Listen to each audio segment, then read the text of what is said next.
जय गुरुदेव, जय जय गुरुदेव, जय जय गुरुदेव, जय जय गुरुदेव, जय जय गुरुदेव, जय जय गुरुदेव, जय जय गुरुदेव, जय जय गुरुदेव। सब केवल साहेब, सब केवल साहेब, सब केवल साहेब।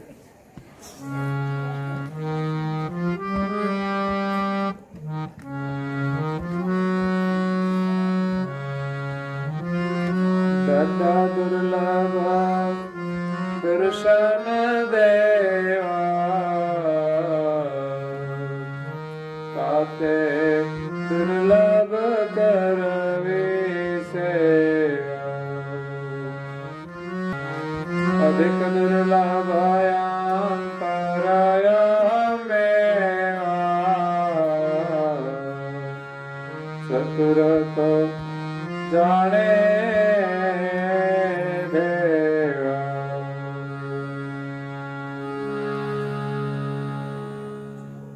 प्राणी भक्तजनों, ज्ञान संप्रदायના દેશ સ્થાપક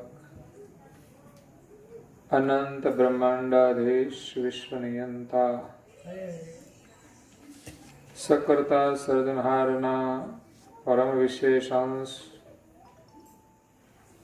अनंत अंशोना तारणहार परम मोक्षना दाता कैवल धर्म धुरंधर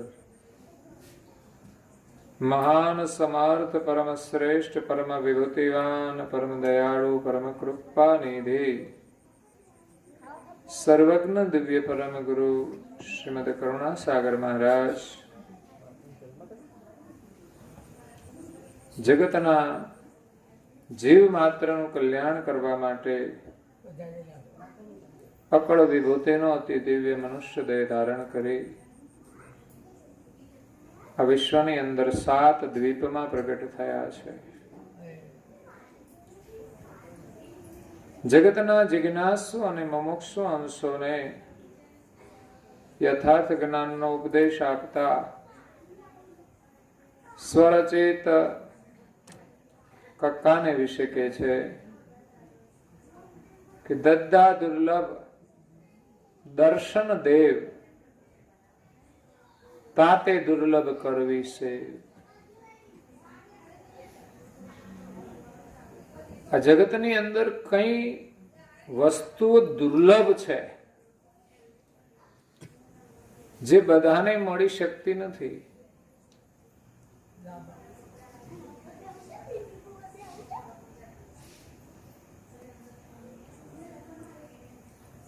એક તો વાત કરી પૂજ્યપાદ શ્રી નારાયણદાસજી મહારાજ શ્રી કે દદ્દા દુર્લભ મનુષ્યા દેહી જાનો, માનવનું શરીર મળવું એ પણ દુર્લભ છે। જેહી મનુષ્યા દુર્લભ દેવન કુ તેહી મનુષ્યા તુમ પાઈ। પરમ ગુરુ કહે છે કે જે મનુષ્ય દેહ દુર્લભ છે તમને બધાને મળ્યો છે। આ છૂટી ગયા પછી ક્યારે મળશે ખબર નથી। કપાળમાં તિલક કર્યું હશે તો મળશે ફરી, નહીં તો નહીં મળે। તિલક મનુષ્ય જ કરે, બીજા કોઈ કરે? આ રિઝર્વેશન છે। મને એવું લાગે છે કે તિલક કરવાનો મહિમા શું છે। ઘણા લોકો કંટાળી ગયા હોય જીવનથી, તો પછી એને તો ફરી આવું જોઈતો જ ના હોય, તો એને કઈ કરવાની જરૂર નહીં।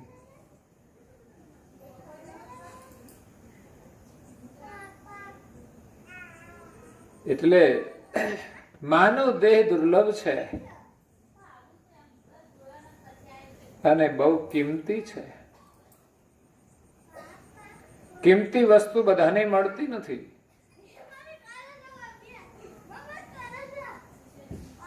એ કિંમતી છે માટે એની આપણે ઓળખ કરવાની છે કે આપણને મળેલી વસ્તુ કેટલી કિંમતી છે। કઈ શાકભાજીના હાટામાં આપી ના દઈએ। ઘણી વાર શાકભાજી લેવા ગયેલો માણસ એને કઈક પારસ મળેલો ક્યાંકથી, તો એ કઈ ખરીદી કરવા ગયો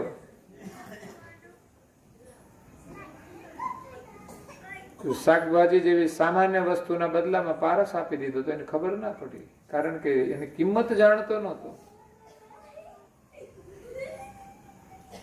એમાં આપણને મળેલો પારસ કઈ આ સંસારના ભોગ વિલાસના બદલામાં ખર્ચી ના નાખીએ.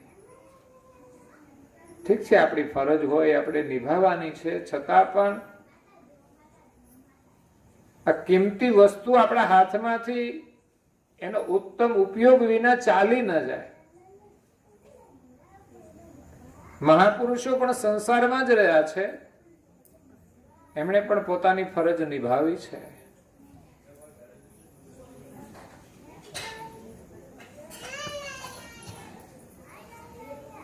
અને આપણા પ્રારબ્ધ અનુસાર આપણને મળે છે, આપણા સુકૃત અનુસાર મળે છે. બધાને પોતાની ઈચ્છા પ્રમાણે મળતું જ નથી. તમે જોજો, ઈચ્છા તો બધાની સારી જ હોય ને, પણ છતાંય પ્રારબ્ધ અનુસાર મળે છે. પુરુષાર્થ તો બધા જ કરે છે,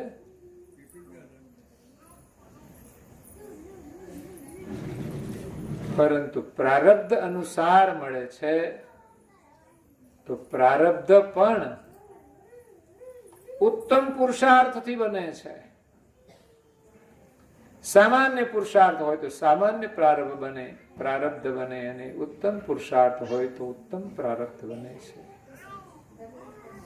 એટલે જીવનમાં આપણે ઉત્તમ પુરુષાર્થ કરવો જોઈએ. ઈચ્છા અનુસાર જ જો બધું મળી જતું હોય તો સંસારમાં કોઈ મહેનત જ ન કરે ને, અને કોઈ દુખી પણ ન રહે.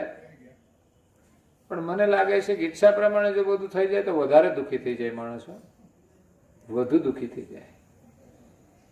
ઈચ્છા પ્રમાણે ન થાય એટલે થોડું દુઃખ થાય, પણ ઈચ્છા પ્રમાણે જો બધું થતું હોત તો માણસો એકાબીજાની કોમ્પિટિશનમાં આવી જાય. તો કેટલા લગ્ન કરત ખબર નહીં, હે સાચું કે ખોટું? ઈચ્છા પ્રમાણે જ જો થઈ જતું હોય. પેલાના ઘણા મહારાજાઓ ઈચ્છા પ્રમાણે બધું કર્યું, કેટલાય લગ્નો કર્યા, પણ છતાંય સુખી ન થાય.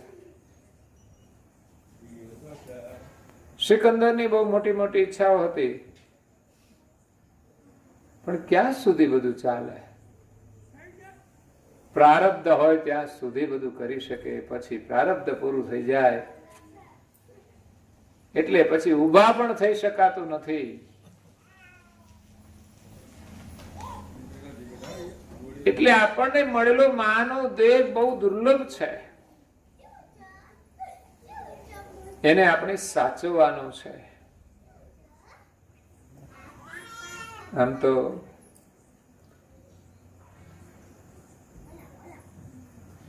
કળિયુગની અંદર મનુષ્યનું આયુષ્ય 100 વર્ષનું માનવામાં આવ્યું છે. પરમ ગુરુ 120 વર્ષ કયા છે, અને ઘણા લોકો 100 ઉપર પણ જીવે છે. 100 નું માનવામાં આવ્યું એટલે 100 પૂરા થાય એટલે ડિલેટ થઈ જાય એવું નહીં, પણ જનરલ લોકો 100 વર્ષ જીવી શકે. 80-90 સુધી તો જો ને અત્યારે જૂના વડીલો બધા પહોંચે છે, 100 સુધી પહોંચે છે.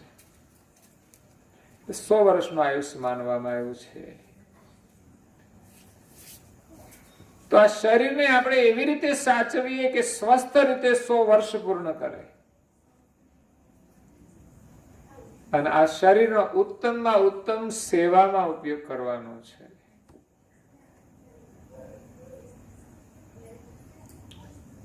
ભારત દેશના વડાપ્રધાન કેટલી મહેનત કરે છે, પુરુષાર્થ કરે છે.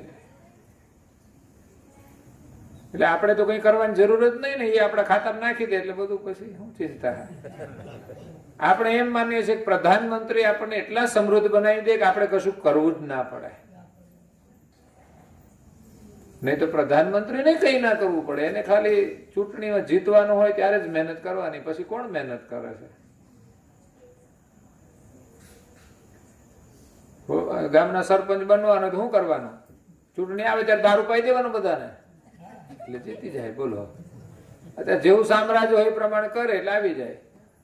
અને પછી જે ગ્રાન્ટો મંજૂર થાય એ પૈસા ભરાય છે બધા. આ જ ધંધો કરે છે બધા. પણ જેવું કર્મ કરશે એવું ફળ મળશે. જેટલાના ઘર બરબાદ કર્યા છે એટલા એ બરબાદ થઈ જવાના. દેશને આપણે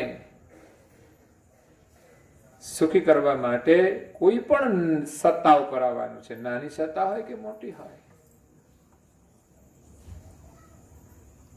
એ સત્તાનો સહેજ પણ દુરુપયોગ કર્યો તો પણ એનું પરિણામ ભોગવવું પડશે. આખી ગ્રાન્ટો કેમ ગળે ઉતરે એ મને ખબર પડતી નથી. આખો લાડુ ગળે ના ઉતરે, થોડો થોડો ખાવો પડે. આ તો આખી ગ્રાન્ટો ગળે ઉતારી દે. બોલો, બિના કામ.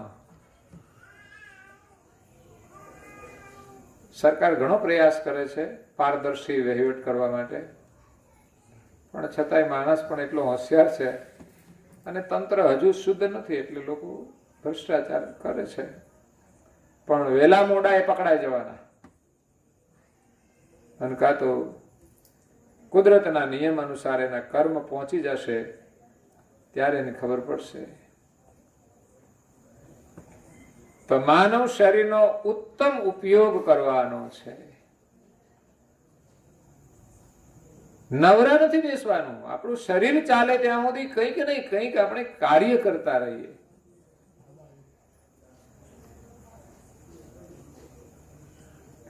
આપણા વડીલો હજુ પણ ઘરમાં કામ કરતા હોય છે, અને આજના યુવાનો જો બજારે બેસી રહે તો પછી એ સુખી કેવી રીતે થઈ શકે? યુવાન તો પરિશ્રમી હોવો જોઈએ.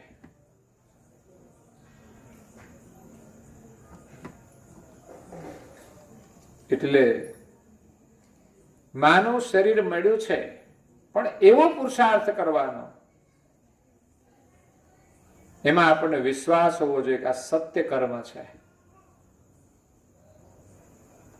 એ કર્મ જ તમને શાંતિ આપે. કર્મ કરવામાં પણ આપણને આમ આનંદ હોય છે.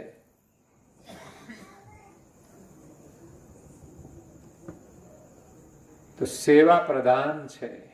અહીંયા દિવ્ય પરમ ગુરુજી કહે છે, ડડ્ડા દુર્લભ દર્શન દેવ. આ મહત્વપૂર્ણ જે ચીજો છે એને મેળવવા માટે પુરુષાર્થ કરવો જોઈએ, અને મળી જાય તો ખરેખર આપણે સુખી થઈ જઈશું. એમાં આપણને વિશ્વાસ હોવો જોઈએ. એક તો દેવના દર્શન દુર્લભ છે. દેવ દર્શન દુર્લભ છે. દેવ કોને કહેવાય? જેનું જીવન પરમાર્થી હોય. બ્રહ્માંડના દેવતાઓ જીવ માત્રની સેવા કરી રહ્યા છે, એટલે દુનિયા એમને માને છે. જીવોના કાર્યો કરી રહ્યા છે. એક સામાન્ય મનુષ્ય પણ જો પરમાર્થી જીવન જીવે તો એ પણ એક દેવ બની જાય છે. એને પણ આપણે દેવ માનીએ છીએ. આપણે ત્યાં સંસ્કૃતમાં એક સુંદર સુવિચાર છે, માતૃદેવો ભવ, પિતૃદેવો ભવ, આચાર્ય દેવો ભવ. આ ત્રણને દેવ માનવામાં આવ્યા છે. અને ખરેખર માનો ઉપકાર તો એવો જ હોય છે ને. માતૃદેવો ભવ. માતાથી વિશેષ આપણા પરિવારની અંદર કોઈ મોટા દેવ કયા છે? માં પરિવારનો કેટલો ખ્યાલ રાખે છે, કેટલો પરિશ્રમ કરે છે, કેટલી ચિંતા કરે છે, કેટલું સહન કરે છે.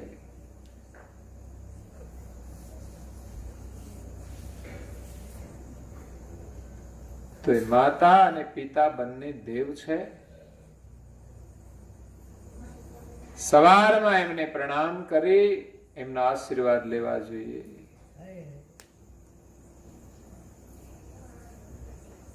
ખરેખર એ દીકરાઓ સુખી થશે.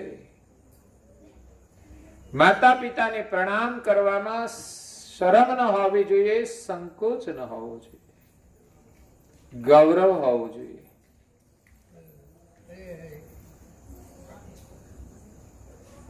વડીલોનો આદર કરવાનો, માતા પિતાને પ્રણામ કરવાના, ઘરમાં વૃદ્ધ હોય એમની સેવા કરવાની. એને બીજું કઈ નથી જોઈતું, બસ સમય થાય તો પાણી આપો, સમય થાય તો ભોજન આપો, એની વધારે તકલીફ હોય તો શારીરિક ક્રિયા કરવા માટે મદદરૂપ થાવ.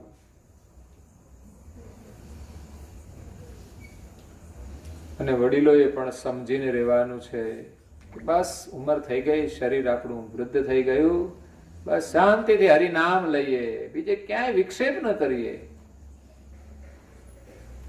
શરીર હવે મૃત્યુના કિનારે હોય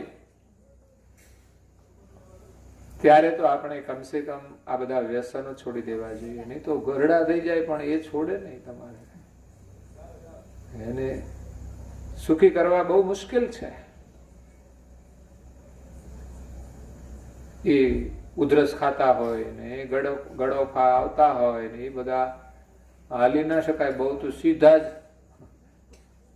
ઓસરીની કોરે જાય. એ દુઃખદ જીવન છે. તો માતા પિતા એ દેવ છે. પિતાનો પણ બહુ મોટો ઉપકાર છે. બાળકને સુખી કરવા માટે મહેનત કરે છે, એમને ધંધે લગાડવા માટે મહેનત કરે, એને ભણાવવા માટે પ્રયાસ કરે છે. માતા ઘરની અંદર બાળકની ઉમદા સેવા કરે છે, લાડ અને પ્યાર આપે છે. એ મા બાપની સેવા આપણે ભૂલવી ના જોઈએ અને વૃદ્ધાવસ્થામાં એનું ઋણ ચૂકવવું જોઈએ. આ તો એક આપણું ઋણ કહેવાય. આપણે કઈ મોટું કામ નથી કરતા, આમાં કઈ એવોર્ડ નથી લેવાનો. એમણે આપણને મોટા કર્યા છે તો આપણે એની સેવા કરવી એ તો ફરજ છે.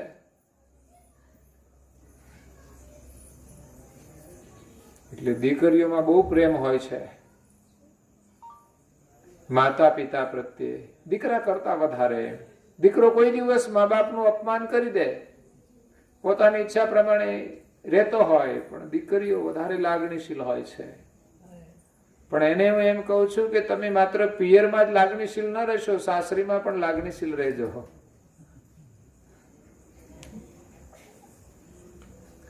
ત્યાં પણ પતિના માતા પિતાને પ્રેમ આપજો, એમની સાથે પણ એવો જ સ્નેહ રાખજો. આ જ આપણા માતા પિતા છે. તો જગતની અંદર જેમના દર્શન દુર્લભ છે, માતા પિતાના દર્શન દુર્લભ કહેવાય. દીકરો આવે ઘરે તો આમ એવી જિજ્ઞાસાથી આવવો જોઈએ કે ઘરે જઈને પેલા માતા પિતાના દર્શન કરે ત્યારે એને શાંતિ થાય. પણ આ તો સીધો પત્નીને મળવા જાય, મા બાપ ક્યાં છે ખબર નહીં, એના દર્શન કરે. હા, એ પણ દેવી છે, એના પણ દર્શન કરો. નહીં તો પછી પ્રોફાઇલ ઉપર કે આમ જુઓ તો દેવીના જ દર્શન હોય. મોબાઈલ આમ ખોલી એટલે અંદર એમનો જ ફોટો પેલો આવે.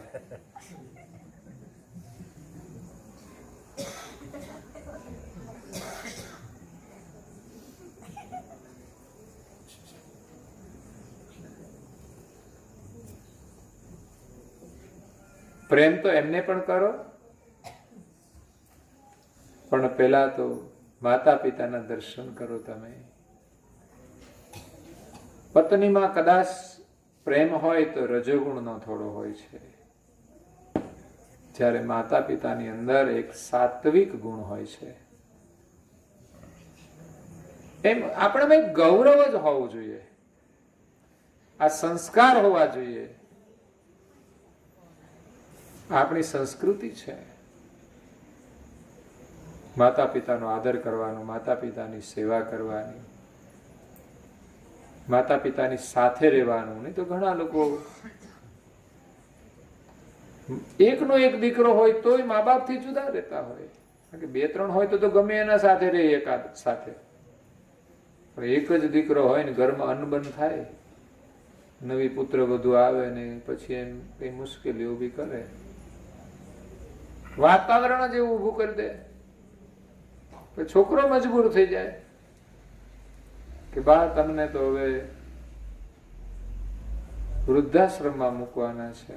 માનું કાળજી કપાઈ જાય કે કેવા લાડ અને પ્યારથી દીકરાને મોટો કર્યો ને એ જ દીકરો હવે પરિણા પછી એક માતાને કહે છે કે માં તમારે વૃદ્ધાશ્રમમાં જવાનું છે. છતાંય માં કશું બોલે નહીં.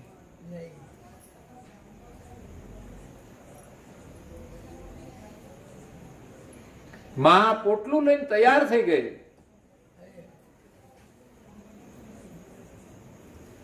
ત્યારે માએ કહ્યું કે બેટા હું તૈયાર છું, ક્યારે જવું છે? તો હજુ મોર જ જોવાનું છે. લે વિચાર કરો, એ માતાને વૃદ્ધાશ્રમમાં મૂકવા જવું ને એમાં વળે શું મોર જ જોવાનું? કેમ તો હારા મોરતમાં જાય તો પાછા ના આવે. હે પત્નીએ કહ્યું કે મોરત જોઈને માને મૂકવા જજો. આપણે તો પાછા મોરતમાં બહુ માનીએ. પણ એ જ દીકરાઓ આગળ જતા જયારે દુઃખી થાય ત્યારે એની માં યાદ આવે છે. પત્ની આગળ જતા મૃત્યુ પામે છે, દીકરો એકલો થઈ જાય છે, ત્યારે મરણ પથારીએ પડ્યો, બીમાર થઈ જાય છે. છતાં પણ માં એમના પ્રત્યે મમતા રાખે છે.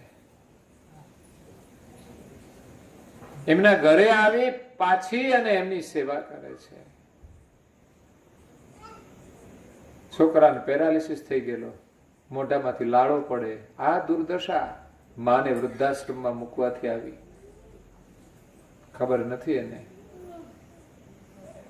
અને કદાચ આ જન્મે કોઈ તકલીફ ન લાગે ને તો પણ વૃદ્ધાશ્રમમાં મૂક્યા છે એનું પરિણામ તો અવશ્ય ભોગવવું જ પડશે. કારણ કે માએ મોટા કેવી રીતે કર્યા છે એ ભૂલી ગયા આપણે. એનો બદલો તો નથી આપ્યો, પણ એને વૃદ્ધાશ્રમમાં ધકેલી દીધા. આપણે રખડતા પશુ થવું પડશે અને પાંજરાપોળમાં રહેવું પડશે. કારણ કે મા બાપને વૃદ્ધાશ્રમમાં મોકલે એની પણ એ દુર્દશા થાય છે. પ્રાણી તો બને પણ એમાં સુખી ન હોય. ઘણા પ્રાણીને આપણે જોઈએ 4 પગની જગ્યાએ એકાદો કઈ ડેમેજ થઈ ગયો હોય, આપણને એમ થાય પશુ તો બન્યા પણ એમાં સુખી તો નહીં જ. એ 3 પગે ચાલતું હોય, લંગડાતું. ઘણા કૂતરા આપણે દુખી બહુ જોઈએ. એમ કમસે કમ કૂતરા હોય તો કૂતરાની રીતે વ્યવસ્થિત રીતે ચાલ્યા જતા હોય, ખાવાનું મળે તો ઠીક છે. બાકી તો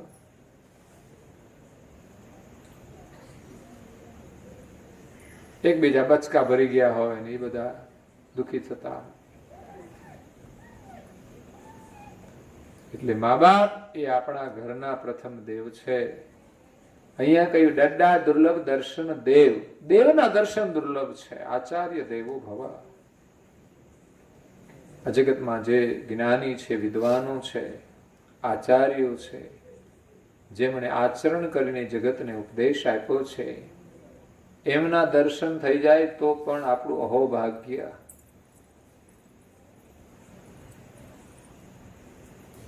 જેટલા જેના પ્રેમથી દર્શન કરીએ એટલો જ લાભ છે.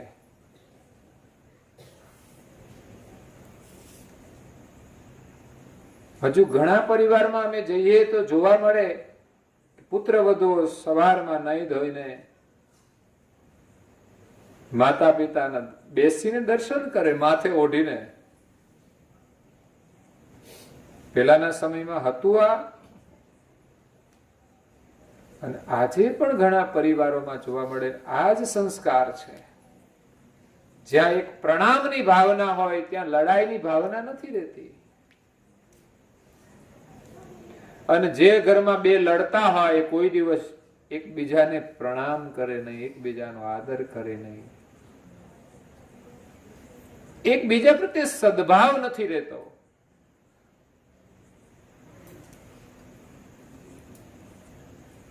તો આ જગતની અંદર એક દર્શન દુર્લભ છે અને એક મોટામાં મોટા છે ગુરુદેવ.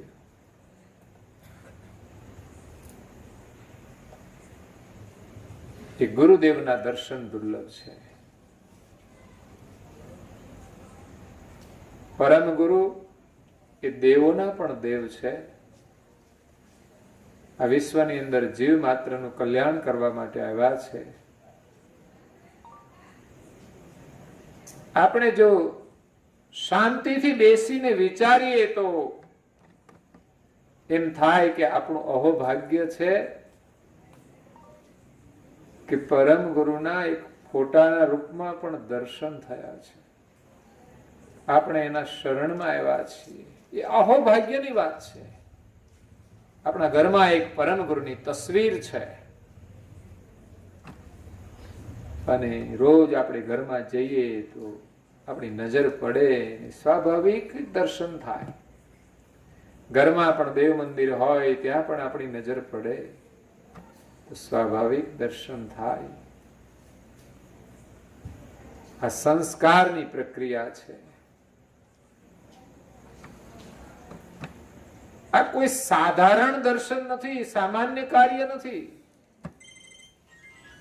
જેમના દર્શન હંમેશા આપણી આંખોને પવિત્ર રાખે છે. આ મંદિરમાં જવાનું કે દર્શન કરવાનું મહત્વ શું છે કે આપણી આંખો પવિત્ર રહે. જે સાત્વિક દર્શન કરે એનાથી આપણી દ્રષ્ટિ સાત્વિક બનશે. તો દુનિયામાં રજોગુણી દર્શન પણ આવશે સામે કે જેનાથી આપણે વિચલિત ન થઈએ. એ છે દેવદર્શનનું મહત્વ. આ જગતની અંદર એક દેવના દર્શન થવા દુર્લભ છે.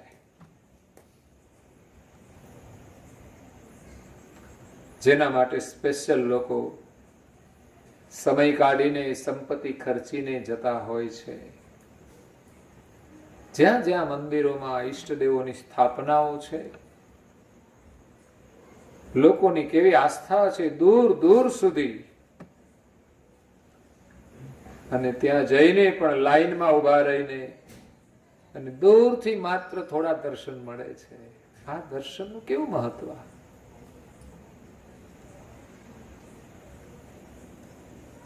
તમે તિરુપતિ બાલાજીમાં જાઓ તો ભીડ કેટલી, શિરડી સાંઈબાબાને ત્યાં જાઓ તો ભીડ કેટલી, અંબાજી જાઓ તો ભીડ કેટલી, ડાકોરમાં કેટલી ભીડ. બહુ ભીડ હોય છે દર્શનની.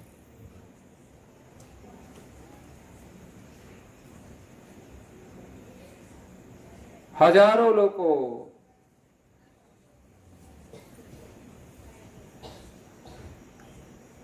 કેદારનાથ, બદ્રીનાથ આદિ 4 ધામોમાં જાય છે. બહુ કષ્ટદાયી યાત્રા હોય છે, ખર્ચાળ યાત્રા હોય છે. ગરીબ લોકો પણ ઘરમાં સારી પરિસ્થિતિ ન હોય તો પણ કઈ દેવ દર્શને જતા હોય છે પૈસા ખર્ચીને. આ એક ભાવના મહત્વની છે. અને આંખોથી જે દર્શન થાય એ દર્શન મહત્વના છે. અને ધ્યાનથી દર્શન કરીએ, સમજીને દર્શન કરીએ, જ્ઞાનથી દર્શન કરીએ તો આપણું અહોભાગ્ય છે.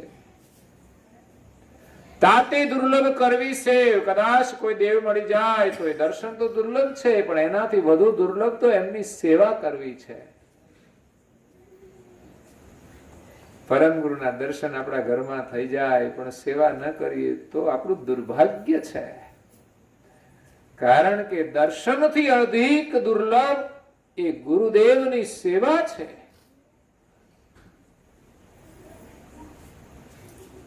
એનાથી કદાચ 10 ગણો લાભ સેવાથી મળતો હોય છે. દર્શન સહજ થઈ જાય, પણ સેવામાં વિશેષ ભાવના જોઈએ.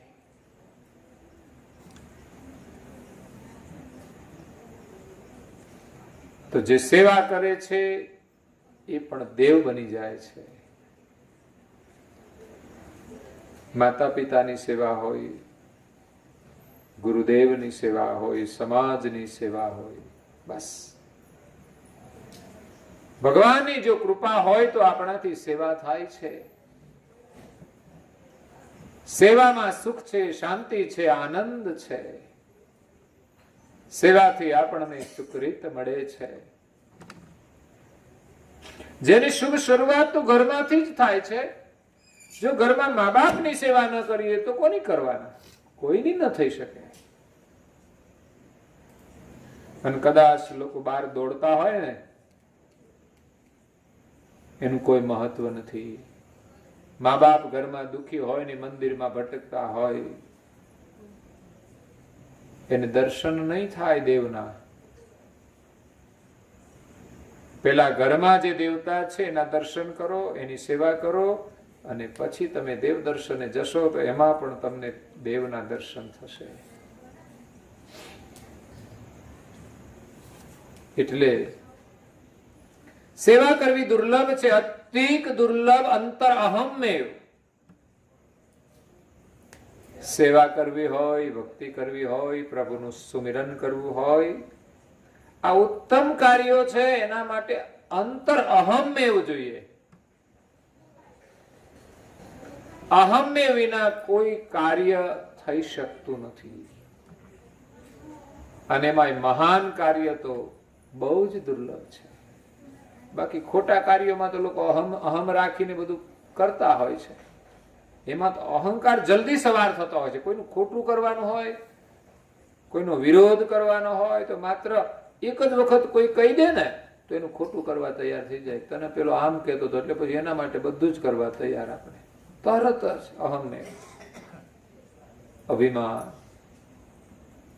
જ્યારે મહાપુરુષોના સારા અને સાચા વચનો કેટલી વાર સાંભળીએ છીએ, તો સારું કાર્ય કરવા માટે આપણામાં અહમ્મેવ જાગવો જોઈએ કે એવા ઉત્તમ કાર્યોનું જીવનમાં કેટલું મહત્વ છે એને સમજીએ અને કરવા માટે અહમ્મેવ આવે.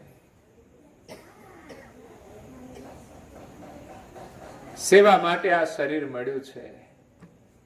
જો શરીર સ્વસ્થ હોય તો એનો ઉત્તમ ઉપયોગ સેવામાં કરવો જોઈએ.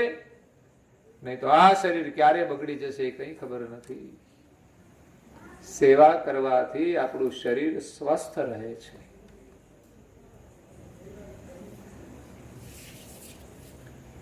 અગર આપણા કોઈ કર્મ અનુસાર આપણા જીવનમાં દુઃખ આવે તો આપણે કોઈની સેવા કરી હશે તો કોઈ આપણી સેવા કરશે નહીં. તો આ દુનિયામાં એવાય દુઃખી લોકો છે કે એની સેવા કરનારા કોઈ મળતા નથી. એની પાછળ એનું જ પ્રારબ્ધ કામ કરે છે. એટલે જીવનમાં સુકૃત કર્યું હોય તો એના ફલ સ્વરૂપે આપણને કોઈ સેવા કરનાર મળે છે. આ બધી વ્યવસ્થા કુદરતી છે. પછી બીજાના દોષ કાઢવાની જરૂર નથી કે મારી તો કોઈ સેવા કરતું નથી, મારું તો ઘરમાં કોઈ સાંભળતું નથી. પણ આપણે કોઈનું નહીં સાંભળ્યું હોય, બાકી આપણે કોઈ ફરિયાદ નહીં હોવી જોઈએ. એવું થવું ન જોઈએ અને એવી ફરિયાદ પણ ન હોવી જોઈએ.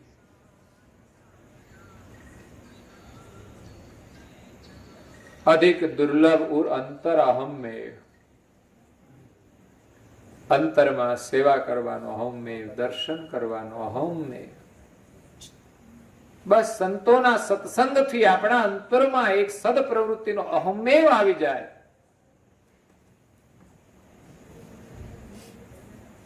તો જે કાર્ય થશે. સારા કાર્યની અંદર વિઘ્નો પણ આવે છે. જો કે સંસારના કાર્યોમાં કઈ ઓછા વિઘ્નો નથી આવતા, મુશ્કેલી ઓછી નથી આવતી. ધંધામાં લોકોને કેટલી મુશ્કેલી આવે, ખેતી કરે, વરસાદ આવી જાય ને કંઈક નું કંઈક થઈ જાય ને આગુ પાછું થઈ જાય, તાપમાં જવાનું આ બધું મુશ્કેલી તો છે જ, પણ છતાં કેટલો અહમ્ય. સવારે રોજ વહેલા ઉઠીને કમ્પ્લીટ થઈ અને નીકળી જાય, પરિશ્રમ કરે, સાંજે આવે, સાંજે પણ કેટલું કામ હોય, સામાજિક કાર્યો આવી જાય, એક બાજુ ખેતીનું જરૂરી કામ હોય, ક્યારેક ઘરમાં કંઈક વિઘન આવી જાય, ક્યારેક બીમારીઓ આવી જાય, બહુ મુશ્કેલી આવે છે. એમાં કેટલો અહમ્ય છે કાર્ય કરવાનો. ત્યારે આપણા જીવનનો નિર્વાહ થાય છે. એમાં જગતની અંદર પરમાર્થના જે કાર્યો છે, ઉત્તમ જે કાર્યો છે, એમાં પણ વિઘ્નો આવે છે. પરંતુ આપણા અંતરમાં અહમ્ય હોય છે તો એ કાર્ય આપણે છોડતા નથી. નહીં તો સ્વાર્થના કામો ના છૂટે, પણ પરમાર્થ કાર્ય છૂટતા વાર નથી લાગતી. પણ જેને પરમાર્થમાં વિશ્વાસ થઈ જાય કે જીવનનો સાચો પુરુષાર્થ તો પરમાર્થ છે, એના જીવનમાં પછી સ્વાર્થ નથી રહેતો. અને માણસ સ્વાર્થમાં પ્રીતિ તો રાખે કે ભાઈ આ મારું કામ છે એટલે મારે આ કરવાનું, પણ એનું જીવન સ્વાર્થમાં સીમિત બની જાય છે. એ વિશેષ સુખી નથી થઈ શકતો, કારણ કે સ્વાર્થની બાઉન્ડ્રી લાગી ગઈ એટલે પતી ગયું, બસ આનાથી વધુ સુખ એને ન મળી શકે. જ્યારે મહાપુરુષોએ આ સ્વાર્થની બાઉન્ડ્રી તોડીને પરમાર્થની અંદર પ્રવેશ કર્યો, ત્યારે એને વિશાળ સુખ પ્રાપ્ત થયું છે. તો પરમાત્મા સુધી પહોંચવા માટે આપણે સ્વાર્થની દીવારો તોડવી પડશે, નહીં તો પછી ઘરની બહાર નહીં નીકળી શકીએ. ઘણી વાર સ્વાર્થની અંદર આપણે રહીએ છીએ તો એ પણ એક જેલ બની જાય છે. આ તો કંઈક જીવન સારું હોય, એના પરિવારમાં સુખ હોય છે, બાકી તો અંદર અંદર બધા દુખી હોય, એકબીજાના મોઢા જોઈને દુખી થતા હોય. બોલો, મોઢા બગડી જાય. માણસને ખુશ રાખવા કેટલો પ્રયત્ન કરવો પડે છે, અને અહીંયા ઘરમાં એકબીજાના મોઢા જોઈને મોઢા બગડી જાય. વિચાર કરો, એને સુખી કરવા કેવી રીતે?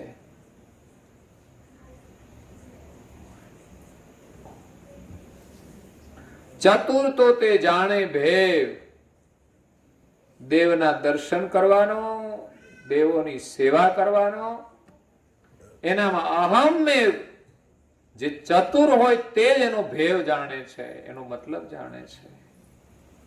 એને ચતુર માણસ કહેવાય, એને હોશિયાર માણસ કહેવાય, કે જે ઉત્તમ કાર્ય જે દુર્લભ છે એને પામવાનો ભેવ જાણે છે, એના આશયને જાણે છે, એના પરિણામને જાણે છે કે આ કોઈ સાધારણ દર્શન નથી.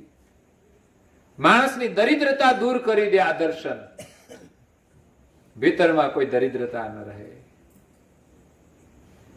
બાકી લાખોપતિઓ તમે જુઓ તો દોડમ દોડ કરતા હોય છે, કારણ કે એની અંદર સંતોષ નથી. એ દરિદ્ર છે, લાલસા છે, તૃષ્ણા છે, કેટલું બધું હોવા છતાંય સંતોષ નહીં. એના જેવો ગરીબ કોઈ નથી. અને માણસ ગરીબ હોય છતાં પણ જેને સંતોષ છે એના જેવો બીજો કોઈ ધનવાન નથી. પણ આ સંતોષ થાય ક્યારે? કે જ્યારે કોઈ દેવના દર્શન થઈ જાય, કોઈ દેવની સેવા થઈ જાય. બસ થોડું તમે સેવાનું કાર્ય કરો ને તમને તૃપ્તિ થઈ જાય, આનંદ થઈ જાય. અને આવા નાના નાના સેવાના કાર્યોથી આપણું શરીર પણ સ્વસ્થ રહે છે, જીવન પણ સ્વસ્થ રહે છે. સંત દર્શનનો મહિમા છે. એમ કહેવાય છે કે એક વિધવા માતા, વિચાર કરો વિધવાનું જીવન કેવું હોય. સૌભાગ્યવતી સ્ત્રી હોય તો એના ઘરમાં ખુશી હોય, પણ જે નાની ઉંમરમાં વિધવા થાય એના માથે તો દુઃખના ડુંગર તૂટી પડે. જોકે હવે તો પેલા જેવું નથી રહ્યું. પેલા તો પતિનું મૃત્યુ થાય પછી બીજા લગ્ન નહોતા કરતા, એટલે એને આજીવન વિધવા અવસ્થાની અંદર રહેવું પડતું હતું. એ પરિસ્થિતિનો સામનો કરવો પડતો હતો. અત્યારે તો એવું નથી રહ્યું. અત્યારે તો કદાચ બીજા લગ્ન તરત થઈ જાય. તે વિધવાને એક દીકરી હતી.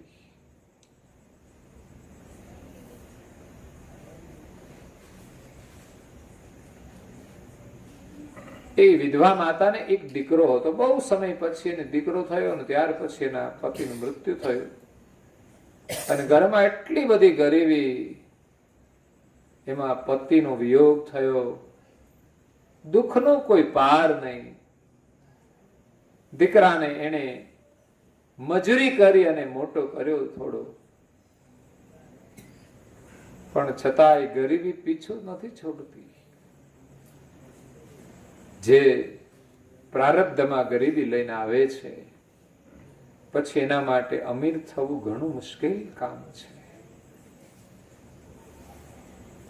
બીજા અમીરોને જોઈને વધારે દુઃખ થાય કે અમારી ગરીબી ક્યારે દૂર થશે. તો એ વિધવા માતાએ સંદેશ સાંભળેલો કે જંગલમાં એક જગ્યાએ કોઈ મહાત્મા તપ કરે છે અને લોકોના દુઃખ દૂર કરે છે, લોકોના પ્રશ્નોનું સમાધાન કરે છે. એટલે વિધવા માતાએ એમના દીકરાને કહ્યું કે બેટા, તું આ જે જંગલ છે એમાં ત્યાં જા અને મહાત્માને પૂછી જો કે અમારી આ ગરીબી ક્યારે દૂર થશે. હવે હું કંટાળી ગઈ છું.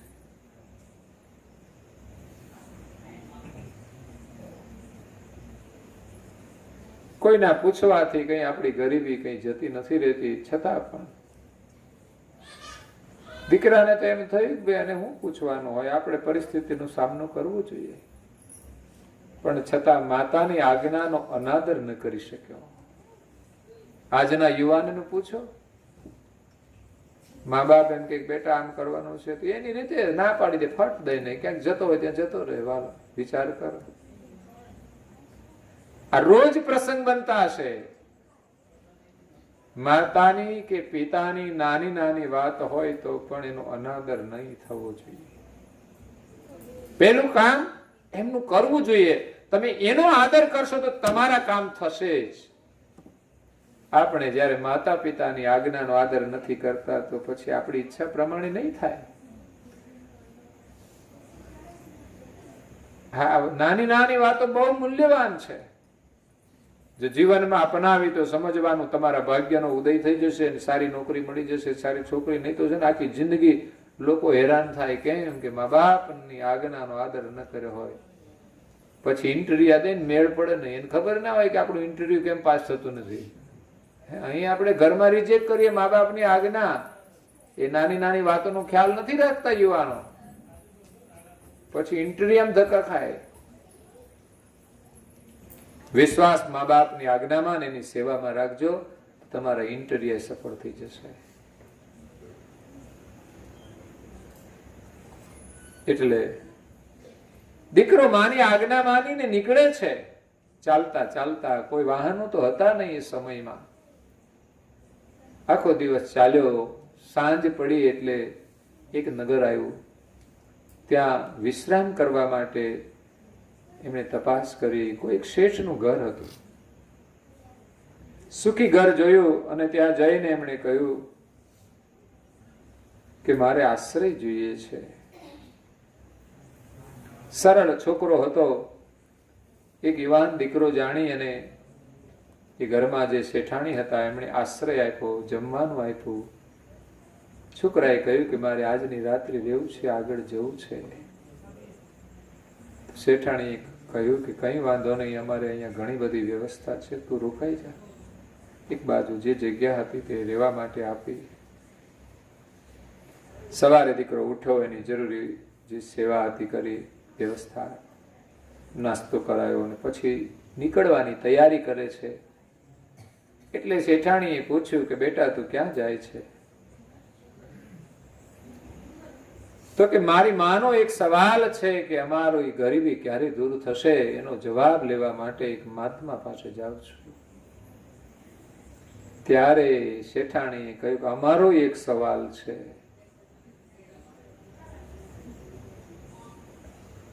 છોકરો વિચાર કરે છે કે આટલી બધી સુખ સાહેબી, એમને વળી શું પ્રશ્ન છે? એને એમ કે ગરીબ અમીર છે એને કોઈ સમસ્યા જ નહીં હોય,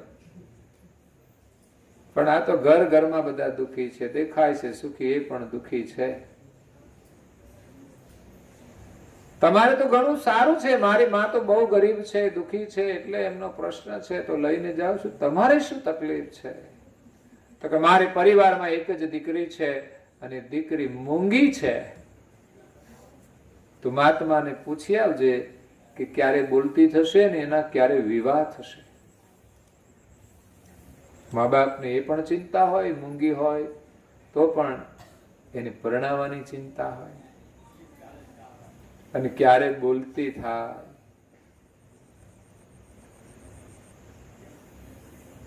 યુવાને વિચાર્યું કે મને આજની રાત્રિનો નિવાસ એમના ઘરે એમની સેવા મળી છે, એક ઉપકાર છે, તો એના પ્રશ્નનો જવાબ મારે પૂછવામાં શું તકલીફ છે? તો કઈ વાંધો નહીં, તમારા પ્રશ્નનો જવાબ હું લાવીશ.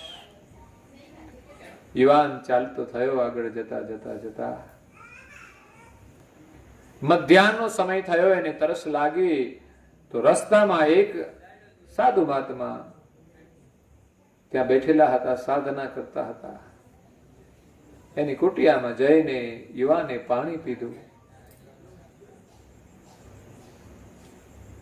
મહાત્માએ પૂછ્યું ક્યાં જાય છે? કે તો કે જંગલની અંદર જે એક મહાન મહાત્મા છે એમને એક પ્રશ્ન પૂછવા માટે જાઉં છું. મારી માતાનો પ્રશ્ન છે કે અમારી ગરીબી ક્યારે દૂર થશે? ત્યારે મહાત્માએ કહ્યું કે મારો પણ એક પ્રશ્ન છે. ત્યારે યુવાનને આશ્ચર્ય થયું કે પેલા અમીર પણ દુઃખી હતા અને આ મહાત્મા છે એ પણ દુઃખી. એટલે કે છે તમારો શું પ્રશ્ન છે? તો હું કેટલાય સમયથી સાધના કરું છું, પણ મને પરમાત્માના દર્શન ક્યારે થશે એ તું પૂછતો આવજે. તો કે મહાત્માનો પ્રશ્ન ઘણો ઊંચો છે, સ્વાર્થનો નથી. એમને ત્યાં મેં પાણી પીધું છે એટલે પાણી પાયાના 5 પુન છે, ચા પાયાના 100, અન્ન ખવડાવવાના અનેક. જો મન કોચવાય નહીં તો પ્રેમથી ખવડાવો તો, નહીં તો પછી કઈ ના મળે લાભ. એટલે કોઈ આંગણે આવે તો એને તમે કઈ નહીં તો પાણી પાજો, ખવડાવવાની વ્યવસ્થા હોય તો ખવડાવજો, ચા પાણી પાવાની ઈચ્છા હોય તો ચા પાજો, પણ પ્રસન્ન મનથી કરજો. એવું નહીં કે આવ્યા છે તો આપવું પડશે. ઘણી વાર હગામાં એવું હોય, લોકો સંબંધી આવે ને આમ મનમાં તો એમ જ ભાવ જ ના હોય, પણ હવે આવ્યા છે એટલે પાવી જ પડશે ચા. એવી રીતે નહીં, પાવી જ છે તો પ્રસન્નતાથી પાવ, પ્રેમથી પાવ. છોકરો ત્યાંથી ગયો, મહાત્માનો પ્રશ્ન લઈને આગળ જતા જતા ફરી પાછો જમવાનો સમય થયો અને એક ખેડૂતનું ખેતર આવ્યું ને ખેડૂત ત્યાં એમના ખેતરે ભોજન કરવા માટે વિશ્રામ લે છે. એમના ધર્મપત્ની ભોજન લઈને આવી હશે. આ યુવાને પણ એમને ત્યાં વિશ્રામ લીધો. યુવાનને ભોજન એમણે કરાયું. તો ખેડૂતે પૂછ્યું કે બેટા તું ક્યાં જાય છે? તો કે હું એક મહાત્માને મારો પ્રશ્ન પૂછવા જાઉં છું. તો ખેડૂતે કહ્યું કે મારો એક પ્રશ્ન છે. શું પ્રશ્ન છે? કે ખેતરમાં કશું થતું જ નથી, બહુ મહેનત કરું છું પણ કઈ થતું જ નથી. કે છે એ કે આમ ઉગે સારું પણ પાક આવતો નથી, ખબર નહીં શું તકલીફ છે. પ્રશ્ન તો છે જ. હવે ખેતરમાં વાવેતર કરે, સારું ઉગે પણ ખરું, પણ પાક ન આવે, એમાં કંઈક મિસ્ટેક હોય.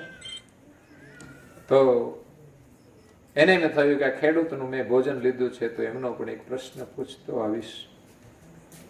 પછી આગળ જતા જંગલ આવ્યું ને એ મહાત્મા ત્યાં ધ્યાનમાં બેઠેલા હતા. ધ્યાનમાંથી ઉઠે પછી જે કોઈ આવ્યા હોય એમના પ્રશ્નોના એ જવાબ આપતા. પરંતુ એક દિવસમાં એ માત્ર 3 પ્રશ્નોના જ જવાબ આપે, વધુમાં વધુ 3 પ્રશ્નોના જવાબ આપે. ફરી પાછા સમાધિમાં બેસી જાય, ક્યારે જાગે કહેવાય નહીં. છોકરાએ તો મહાત્માની સમાધિમાંથી જાગવાની પ્રતીક્ષા કરે છે, ક્યારે જાગે કહેવાય નહીં.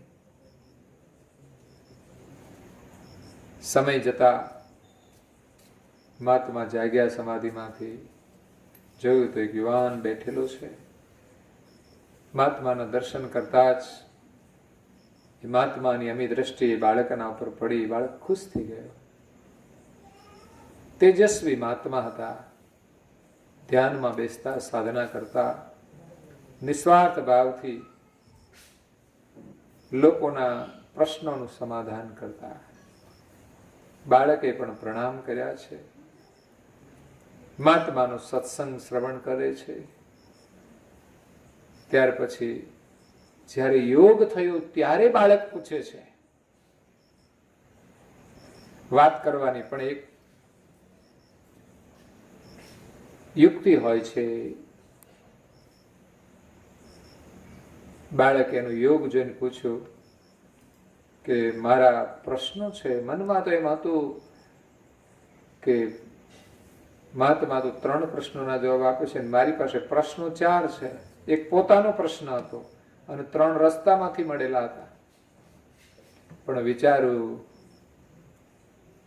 કે કદાચ મારું કામ રહી જાય તો વાંધો નહીં, પણ બીજાનું કામ પહેલું કરવું જોઈએ. નહીં તો આપણે શું કરીએ કે ભાઈ પહેલા આપણું કામ કરી લો, બીજાનું થાય તો ઠીક છે. મોટા ભાગે આપણી માનસિકતા એવી હોય છે કે આપણું કામ પહેલું કરી લેવાનું, બીજાનું થાય તો ઠીક, નહીં તો કઈ નહીં. ગયો તો શા માટે? પોતાના પ્રશ્ન માટે ગયો હતો. છતાં પણ એની ઉદારતા કેવી કે બીજાના પ્રશ્નોને આગળ કર્યા. 3 પ્રશ્નો એમણે પૂછ્યા કે રસ્તામાં એક શેઠાણી મળ્યા, એમની એક દીકરી મૂંગી છે, ક્યારે બોલતી થશે, ક્યારે એમનું લગ્ન થશે? મહાત્માએ જવાબ આપ્યો કે ભાઈ જે યુવાનની સામે બોલતી થાય, કોઈ યુવાનની સામે બોલતી થશે એની સાથે જ એમને પરણાવવાની. એટલે કોઈ દિવસ એ બોલતી થશે. બીજો પ્રશ્ન હતો મહાત્માનો, ક્યારે પરમાત્માના દર્શન થશે? દર્શનમાં અવરોધ શાનો છે? એનો જવાબ લીધો. અને ખેડૂતને ખેતરની અંદર પાક આવતો નથી. ફસલ વાવે છે, સારી ઉગે છે, પણ પાક આવતો નથી. શું પ્રશ્ન છે? 3 પ્રશ્નોના જવાબ લઈને જ્યારે યુવાન પરત આવે છે ત્યારે પેલા ખેડૂતનું ખેતર આવ્યું અને ત્યાંથી નીકળ્યો યુવાન, ત્યાં ઉભો રહ્યો અને એને ખેડૂતને મળ્યો. ખેડૂતે પૂછ્યું મારા પ્રશ્નનો જવાબ લાવ્યો? તો કે હા, તમારા પ્રશ્નનો જવાબ લાવ્યો છું. તો કે આ ખેતરમાં કેમ પાક આવતો નથી? વાવું છું, સારું ઉગે છે. તો કે આ ખેતરની અંદર ઊંડાણમાં શરફીઓ છે, સુવર્ણ મુદ્રાઓ છે, માટે એના પ્રભાવથી આની અંદર પાક નથી આવતો. એટલે એ બધી જ મુદ્રાઓ કાઢી લેવી પડશે. તો એમણે ઊંડું ખોદાણ કર્યું અને બધી મુદ્રાઓ નીકળી. ઓહો, કેટલા સમયથી આ ખેતી કરતો હતો, મારા ખેતરની અંદર આટલો બધો ધનનો ભંડાર હતો, છતાં પણ હું દુઃખી જ રહ્યો. આપણા જીવનની પણ આ જ પરિસ્થિતિ છે. આ માનવ જીવન મળ્યું છે, આ કોઈ સાધારણ નથી. આના ભીતરની અંદર આવી સુવર્ણ મુદ્રાઓ પડેલી છે. પણ કોઈ મહાત્મા જો આપણને બતાવી દે યુક્તિ અને આપણે મેળવી લઈએ તો ખરેખર આપણે ધનવાન બની જઈએ. પરમ ગુરુના ગ્રંથને તમે વાંચો ને તો એમાંથી એવી સુવર્ણ મુદ્રાઓ મળશે તમને, પણ તમે કરો તો ને, કોઈ સંતના વચનને માનીને પુરુષાર્થ કરો તો મળે. આ વિચારો કોઈ સામાન્ય નથી હોતા, એના અનુભવમાં એ મોતી છે. પણ જે આ વિચારો જ આપણે ગ્રહણ નથી કરતા તો મોતી હાથમાં કેવી રીતે આવશે? તો એ સર્પીઓ બધી કાઢી નાખી એમણે. પછી ખેડૂતે બધી યુવાનને આપવા કહ્યું કે તું આ લઈ જા. યુવાન કે આ તો તમારું ખેતર છે, તમારો અધિકાર છે. પણ ખેડૂત એને કહે છે કે મને ક્યાં ખબર હતી, આ તો તું આવ્યો એટલે આમ મળી છે, બાકી તો હું તો કેટલા વર્ષથી ખેતી કરું છું, છતાંય એના ઉપર મારો અધિકાર નથી, આના ઉપર તો તારો જ અધિકાર છે. અને વિશ્વાસ હતો કે આ નીકળી જશે એટલે મારા ખેતરમાં સારો પાક આવશે, તો હું ધનવાન થઈ જઈશ, સુખી થઈ જઈશ. એટલે બધી જ સુવર્ણ મુદ્રાઓ ગાડું ભરીને પેલા બાળકને આપી દીધી. બાળક એને સ્વીકાર કરી. યુવાન એ ગાડું લઈને નીકળ્યો. ખેડૂતે પોતાનું ગાડું આપી દીધું. હવે એને વિશ્વાસ આવી ગયો કે હવે હું સુખી થઈ જઈશ. ને પછી એને ખેતરમાં જે વાયુ ને એને પાક આવ્યો. દર વર્ષે સુંદર પાક આવે છે. પણ આપણે હોઈએ તો આપીએ સુવર્ણ મુદ્રાઓ? એ ખેતરમાં કઈ ના થાય તો કઈ નહીં, પણ આ સુવર્ણ મુદ્રા આટલી બસ હવે પૂરું થઈ ગયું. આ મુશ્કેલી છે. આપણી લાલચ વૃત્તિ છે, આપણી સ્વાર્થ વૃત્તિ છે, માટે આપણે દરિદ્રના દરિદ્ર રહીએ છીએ. આપણા ભાગ્યમાં જ નહોતી, અને ખરેખર એમના આવવાથી જ જો મળી છે તો એનો અધિકાર એમનો પણ બને છે. પણ જે આપે એ મહત્વનું છે. બાકી છોકરો એમ નથી કહેતો કે મારો અધિકાર છે, કે મારે લઈને તને મળી, એ પણ નથી ચાહતો. પણ જયારે એને પ્રેમથી આપી ત્યારે લઈને આવ્યો છે. આવ્યો રસ્તામાં મહાત્માની પાસે, ત્યાંથી નીકળ્યો, ત્યાં વિશ્રામ કર્યો. મહાત્માએ પૂછ્યું કે મારા પ્રશ્નનો જવાબ, ક્યારે પરમાત્માના દર્શન થશે? મહાત્માને કહ્યું કે તમારી જટામાં જે પારસમણી છે ને એ તમે છોડી દેશો ને એટલે તમને પરમાત્માના દર્શન થઈ જશે. આ પારસમણીનું તમે ચિંતન કરો છો. મન છે ને પરમાત્મા વચ્ચે રોકાતું હોય છે. એક સંન્યાસી બધું છોડી શકે, પણ એકાદ વસ્તુ જો પાસે હોય ને એનો મોહ છૂટે નહીં તો પરમાત્માના દર્શન થઈ શકતા નથી. એને પારસમણી મળ્યો તો એટલે હવે એ છૂટતો નથી. અને એમણે પારસમણી આપી દીધો યુવાનને કે લઈ જા તું, હવે બસ મારે પરમાત્માના દર્શન કરવા છે. પછી એનું મન લાગી ગયું, બસ પતી ગયું કામ. સંસારની કોઈ નશ્વર ચીજો જ આપણા મનને રોકી રહી છે પરમાત્માના દર્શન કરવા માટે. સવારથી સાંજ સુધી ઉઠીને કોની પાછળ દોડીએ છીએ? બધી જ જળ વસ્તુઓ હશે, જળ ચિંતન હશે, જેને છોડીને જવાનું, જેનું જીવનમાં કઈ એટલું મહત્વ પણ નહીં હોય. દેખાદેખી આપણે બધું જળ જોઈને જ એની પાછળ દોડીએ છીએ. કોઈનો સારો બંગલો જોઈને આપણને એમ થઈ જાય છે કે આપણને આવું મળી જાય, એની પાછળ દોડધામ શરૂ થઈ જાય. આપણા ઘરમાં સારું જ હોય છે, પણ બીજાને ત્યાં કઈક સારી ગાડી આવે તો આપણને એમ થાય કે આપણે હવે આ કરવું છે, દોડામ દોડ કરવાની. હા, સહજ રીતે તમે મહેનત કરો, કોઈનું જોઈને નહીં, બસ તમારી અનુકૂળતા હોય એ પ્રમાણે તમે બધું ગ્રહણ કરો તો સુખી જીવન રહેશે. આપણા કરતા નાનાને જોઈને જીવવું, એમ લાગે કે આપણાથી લોકો દુઃખી છે. આપણે તો ઘણું સારું છે. શરીર સારું, પેલું એને ધન્યવાદ આપીએ પરમાત્માને કે મારું શરીર સારું છે. નહીં તો ધનવાનના ઘરમાં પેરાલિસિસ થઈને આપણે રહેવાનું હોય તો શું થાય? એવાય લોકો જોયા છે. ધનવાન હોય, સુખી છે, પણ શરીર સારું નથી. તો તમે શું પસંદ કરશો? ધનવાન બનવાનું પસંદ કરશો કે સ્વસ્થ રહેવાનું? તો સ્વાસ્થ્યનું જ મહત્વ હોય તો એ તો આપણને મળ્યું છે. ભગવાનને ધન્યવાદ આપીને આપણે ખુશ રહીએ. અહીંયા યુવાન મહાત્માના દર્શન કરી, બીજા મહાત્મા જે હતા એમના દર્શન કરીને પછી આવે છે પેલા નગરમાં શેઠના ઘરે. એમના ઘરે આવ્યો,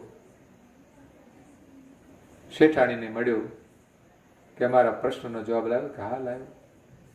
તરત જ શેઠાણી એમની દીકરીને બોલાવી, બેટા પાણી લાવજે. દીકરી દોડતી આવી, યુવાનને મળી અને એ મૂંગી તો હતી પણ યુવાનને મળતાની સાથે જ બોલતી થઈ ગઈ છે. અને બોલતી થઈ ગઈ, એના પ્રશ્નનો જવાબ પણ મળી ગયો. એના પ્રશ્નનો જવાબ તો એટલો જ હતો કે જેના સામે બોલતી થઈ જાય ને એને પરણાવી થઈ જાય, એટલે બોલતી પણ થઈ જશે અને પરણી પણ જશે.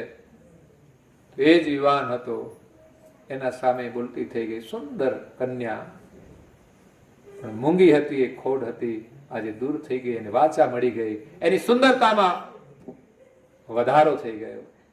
સુંદરતા તો સુંદરતા હોય છે, પણ માણસ બોલે નહીં તો એ સુંદરતા આપણા માટે મહત્વની નથી રહેતી. કોઈ એમ કે લગ્ન કરવા છે, છોકરી બહુ સુંદર છે પણ મૂંગી છે તો નહીં કરવા. અને બીજા નંબરમાં રૂપાળી બહુ છે પણ બહુ બોલે છે તોય નહીં કરવા. એ બહુ સારું નથી ને. બહુ બોલે એ પછી મુશ્કેલી વાળું કામ. એ રૂપ કોઈને ગમતું નથી,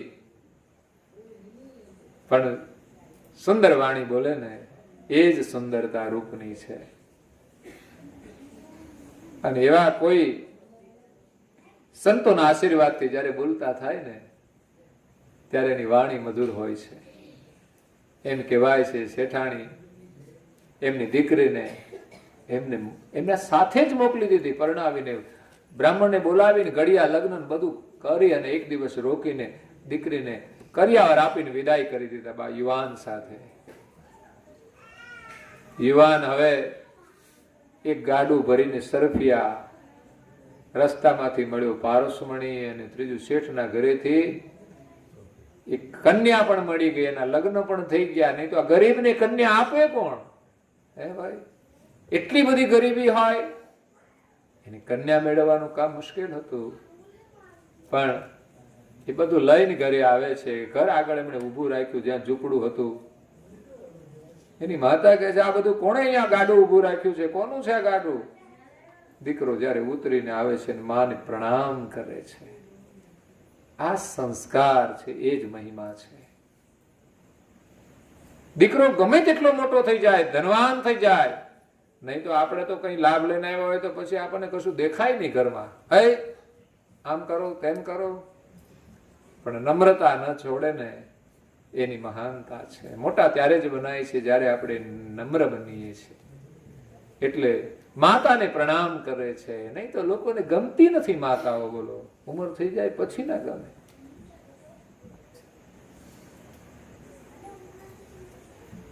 માતાને દીકરાએ કહ્યું કે માં આ ગાડું છે ને આપણું છે, એની અંદર સુવર્ણ મુદ્રાઓ છે. આ કન્યા કોણ છે? તો કે એ પણ તમારી પુત્ર વધુ છે. તમારા પ્રશ્નનો જવાબ મળી ગયો. આમ તો એમણે પોતાનો પ્રશ્ન ન પૂછ્યો, વિચાર કરો, પણ જવાબ કેવો સરસ મળી ગયો. જો એમણે પોતાનો જ પ્રશ્ન રાખ્યો હોત પોતાના સ્વાર્થ માટે, તો એમના પ્રશ્નનો કદાચ જવાબ મળે તો શું કરવાનું? એમ કહી દે કે ભાઈ તમે થશો અમુક ટાઈમે અમીર, પણ આ તો થઈ જ ગયું, તત્કાલ અમીર થઈ ગયો. હા, જવાબ ખાલી મળે તો શું? તમે જ્યોતિષ પાસે જાઓ, ભાઈ અમારી આ બીમારી ક્યારે જશે, કે થોડું આટલું કરો, પેલું કરજો, પેલું કરજો, પછી તમારું સારું થઈ જાય. થાય તો થાય, નહીં તો ના થાય. પણ એ જ્યોતિષ જોઈ દે તમને ખાલી, એમ ખાલી જવાબ મળે તો શું કામનું? પણ આ તો પરિણામ મળી ગયું. કદાચ ખેડૂતે સરફિયા ના છોડી હોત તો પણ એ ધનવાન ન બની શકે. સરફિયા ક્યાંય જતી રહે અને પાછો ગરીબનો ગરીબ થઈ જાય. કારણ કે મફતનું ધન મળે ને માણસ એના ઉપર સંયમ રાખી શકતો નથી, વિવેક રાખી શકતો નથી, બરબાદ થઈ જાય. પાછો હતો ત્યાંથી પણ નીચે જતો રહે. જ્યારે એની અમીરી એ પોતાની ઉદારતાથી મળી છે. આ તો તું લઈ જા, અને પછી જે ખેતી કરી એમાં જે થયું એમાંથી એ ધનવાન બન્યો. મહાત્માને પણ પરમાત્માના દર્શન ક્યારે થાય કે જ્યારે એમનામાં પણ ઉદારતા આવી, પારસમણી છોડી દીધો, ત્યારે પેલી શેઠાણીએ પણ પોતાની પુત્ર દીકરીને એમણે સેવા કરી તો એનું પરિણામ મળ્યું, અને દીકરી એમને પરણાવી તો એ પણ સુખી થઈ ગઈ. અને અહીંયા એક વિધવા માતાના પ્રશ્નનો માત્ર જવાબ નહીં પણ પરિણામ પ્રાપ્ત થઈ ગયું. એટલે કહેવાનો મતલબ એક સંતના દર્શનનો એક મહિમા છે, એનો એક લાભ છે. એટલે એવા કોઈ સંતોના દર્શન થઈ જાય એ બહુ દુર્લભ છે. તો અહમેવ રાખીને જે સેવા કરે છે, દર્શન કરે છે, એ માણસ આ જગતની અંદર ચતુર છે.